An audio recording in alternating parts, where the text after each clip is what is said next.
If you look in Africa, who are the hungry people? Most of the hungry people are the women and the children.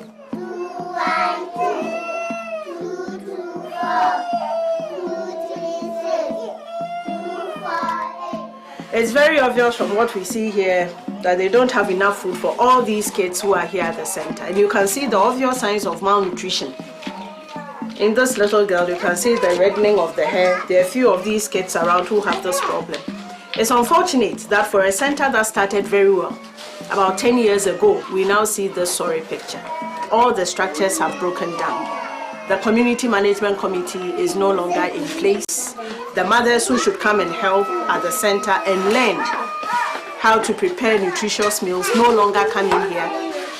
It tells us that when you start a program with food aid and you are not able to build in the community ownership and strengthen the community in their food production so that they will be able to continue after the program has phased off. This is the picture that you said. Hunger is agriculture, nutrition, markets, policies, and politics.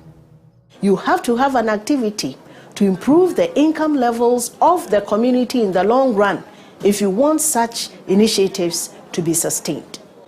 And therefore, as part of the Quality Protein Maize Program, which started from Ghana, we have built into it the nutrition component, where we look at transferring the improvement in the family incomes into improving the nutritional status of children in the community through organized feeding programs.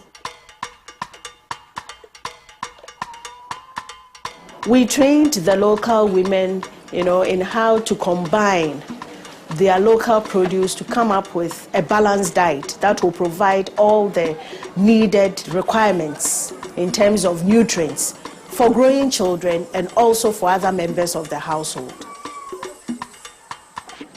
And we also taught them a lot about improved sanitation and health practices.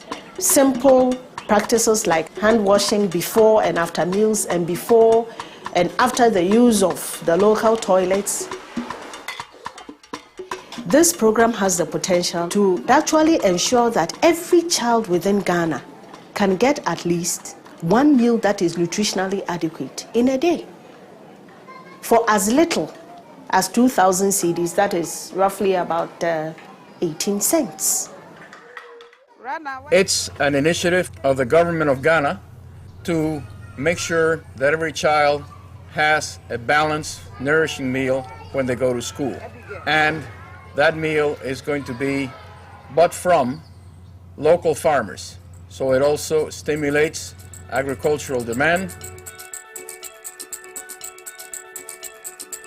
We improved a lot of the women by giving the women access to improved seeds and also fertilizer and improved farming practices so that they could get the best out of their meager 1 acre, 2 acre farms.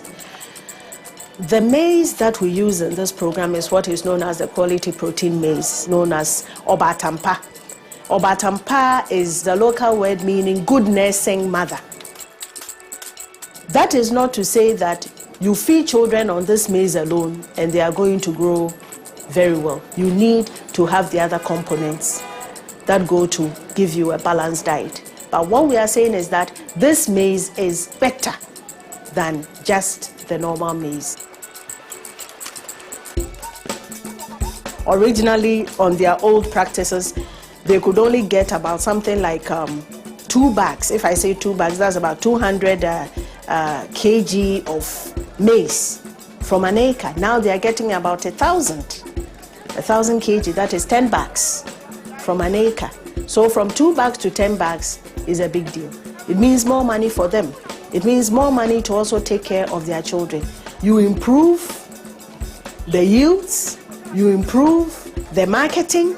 We could go with a truck right to the big market center in Nigeria to sell our produce. And you also saw the improvements in the community. They are able to command more respect. At the assembly level, They're able to put their needs across effectively, which originally they couldn't do, because now they have money that they can also use to support whatever the district assembly gives to them to improve their communities. For that seed to take root, you need the community spirit right from the word go. And let's believe in the communities. Let us be willing to learn from them. And when we do that, then we are creating something that is sustainable. Eliminating hunger is an excellent investment. Research in places that used to be hungry, like Korea, show that for every dollar of increased agricultural productivity and therefore hunger reduction in developing countries, these countries import 73 cents worth of products from the first world. And of those, 14 cents are actually food imports. So our farmers in the first world don't have to worry about that. It's not a competitor, it's just opening a large market.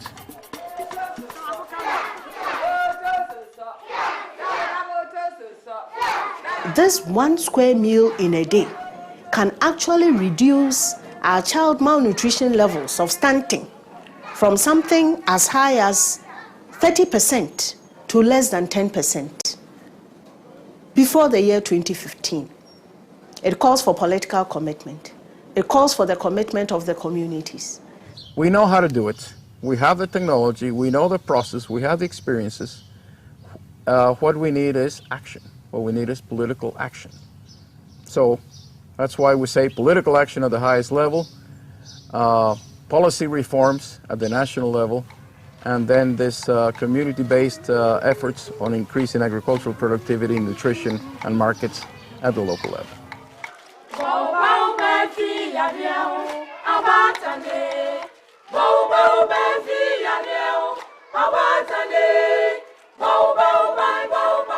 The uniqueness of this program, I will say, is what women can do when their rights are respected. Empowering women to take charge of their own lives through improving their incomes could actually mean the difference between life and death for children. That is my joy. Because in that community, when we went there in those days, out of every 100 children that were born, they lost not less than 11 children. From the year 2000 up to date, when I looked at the last records, the only children that had been lost in the community were less than 5. The best moment in this project for me and for the rest of my team has been when women, in a very long while, realize that they can do things on their own, provided they are given the necessary support. That was when I realized that, yes, we have really made that mark, which we've searched for God knows how many years. And that mark is making people responsible for themselves. And people rising up to the task, realizing that, yes, we can do it. We can do it. Now we see a lot of hope in their eyes. They know that their kids are going to grow up better than they did. They know that their kids are going to have access to education. And access to education to them means a better life, a better income, success. And therefore, we see hope and joy in the eyes of these women for the future. Let it be done.